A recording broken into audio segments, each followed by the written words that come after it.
Why saying no matters more as we age. Have you ever said yes to something you didn't want to do, and then carried that resentment quietly for days? Maybe it was a dinner you felt too tired for, a favor you didn't have time to give, or a family obligation that left you drained instead of fulfilled. As we get older, moments like these can feel heavier, because our energy becomes sacred, our time limited, and the pressure to say yes can leave us feeling stretched thin and emotionally scattered. But here's a quiet truth. No is not a rejection. It's not unkind. It's not selfish. In fact, it might be the most generous word you can offer to yourself and to those around you. In this video, we'll gently explore how learning to say no with kindness and confidence can help you protect your well-being, build healthier relationships, and live with deeper peace in your later years. Let's begin with why your no has more power now than ever before. Meet Helen, a 67-year-old retired nurse who spent her entire career putting others first. Even in retirement, Helen found herself constantly saying yes, volunteering at every church event, babysitting her grandkids 3 times a week, helping neighbors with errands. It felt good at first, but soon, Helen noticed she was always tired, catching colds more often, and feeling emotionally frayed. It wasn't until her doctor gently pointed out the toll her schedule was taking that Helen realized something needed to change.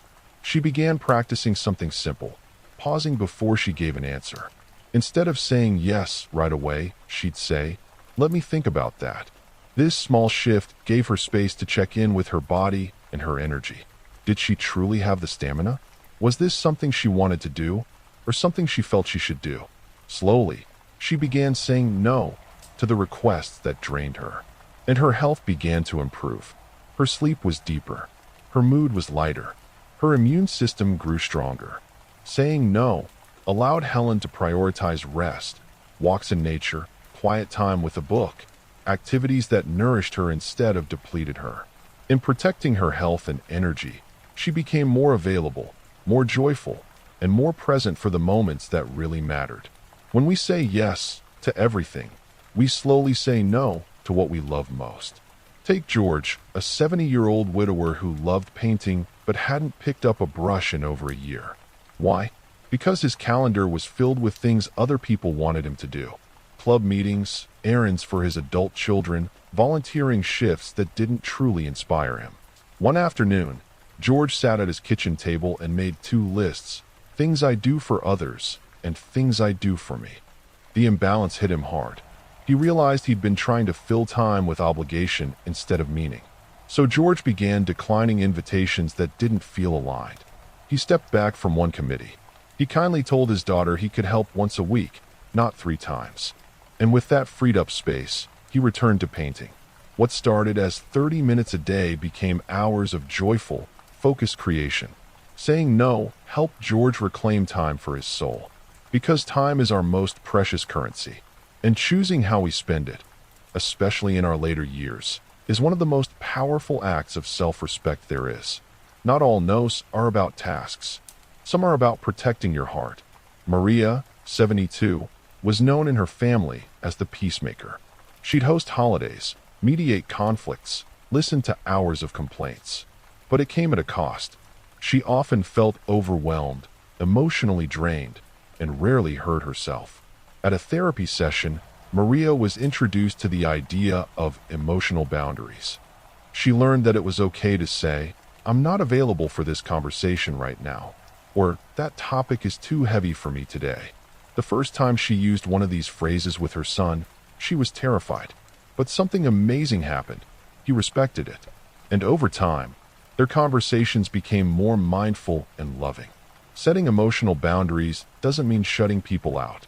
It means protecting the emotional space you live in every day.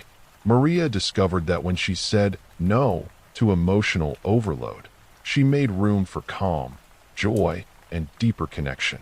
Guilt is one of the biggest obstacles to saying no. For decades, many of us were raised to be agreeable, helpful, and always available. But that habit can lead to burnout and quiet resentment. David, a 69-year-old former teacher, felt guilty every time he declined a request. When his neighbor asked for rides to the store, Even though David had back pain, he said yes. When a former colleague asked him to tutor her grandson for free, he said yes, even though he felt exhausted. Eventually, David began journaling about how these yes made him feel. He realized that the guilt came from an old story, that his worth depended on how much he gave. But in truth, he had already given so much. He had nothing to prove. With that realization, David began practicing a gentle mantra. I can be kind without overgiving. Each time he said no, he felt more rooted in himself. And guess what? Most people understood.